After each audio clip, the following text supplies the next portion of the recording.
I don't want to give away the book, obviously, but I do want to go to a couple spots here. And the name of the book, again, is Remember Who You Are.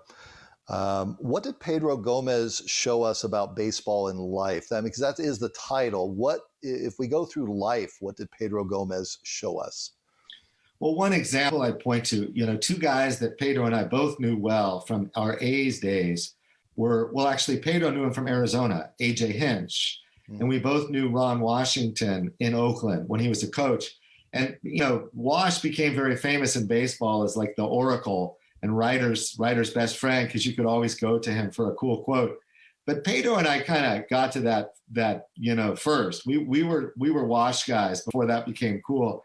And then you go later, both A.J. Hinch and Ron Washington had the experience in terms of baseball of being on top of the world, managing in the World Series, and going from that to the depths.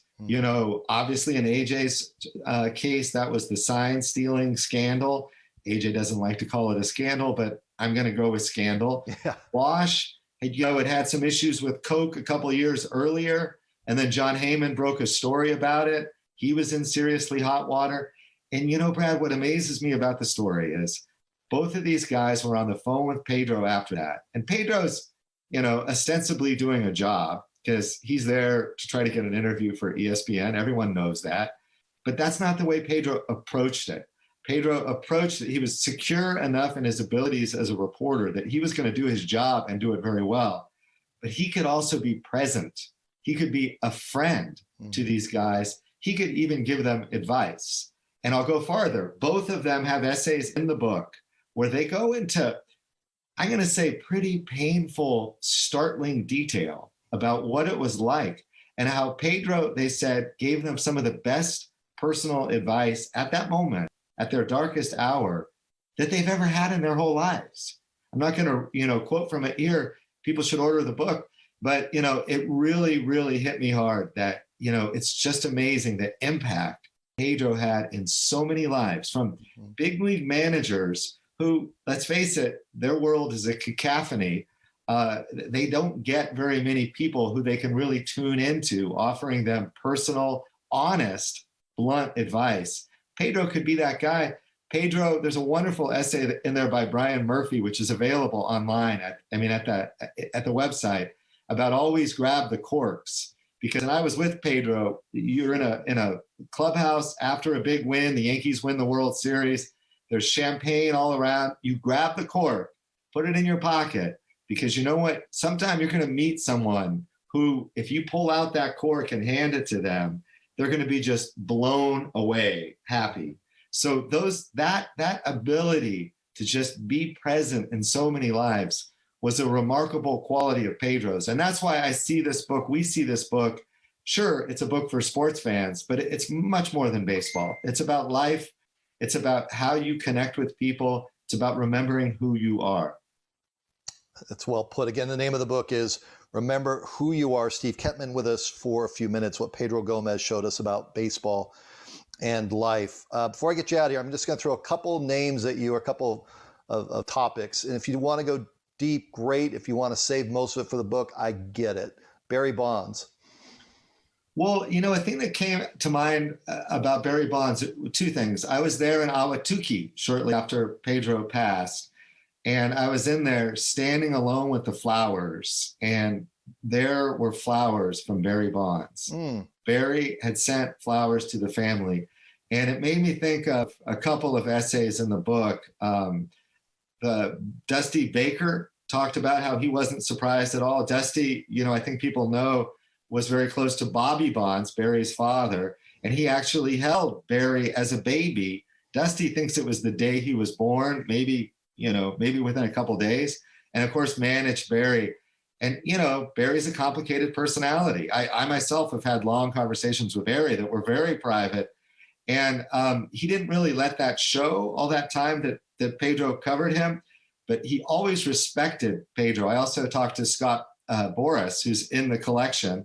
He talked about having a Pedro Gomez Day to honor Pedro, but he talked about how many conversations they would have, Scott and Pedro, about Barry's kind side, which everyone knew he had. It's just at that particular time, he didn't feel comfortable showing any of that. Pedro would tell me about how we would talk, every day pretty much. And he would say, it's so frustrating because he'd go to Barry and say, look, Barry, you can talk about the Negro Leagues. You can talk about Buck O'Neill. You can talk about, your dad, Bobby Bonds, anything you want. And Barry was just, nope, man, not doing it. And he just decided that was going to be his approach.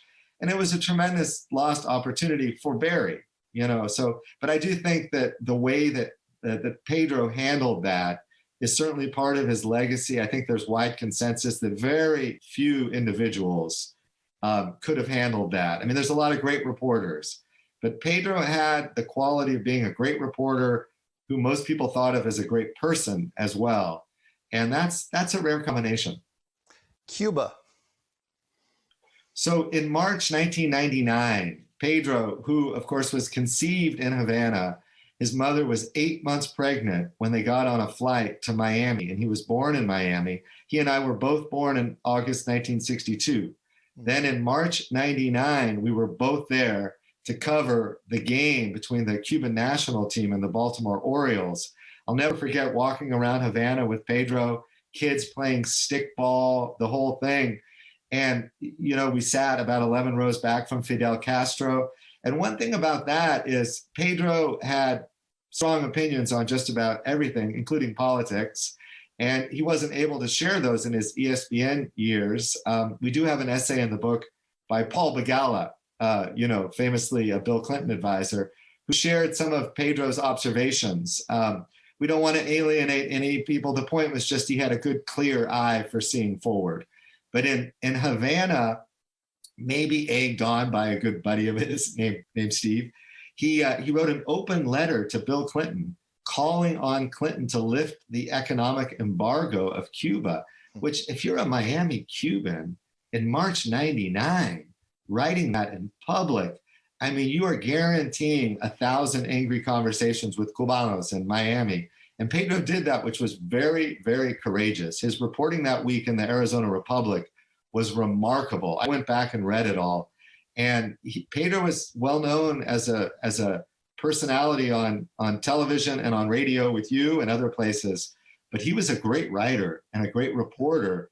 And that's one thing that we're able to bring out in the book, including, for example, Tony La Russa talking about how much respect Pedro earned when Jose Canseco was traded out of the on-deck circle, famously, from the A's.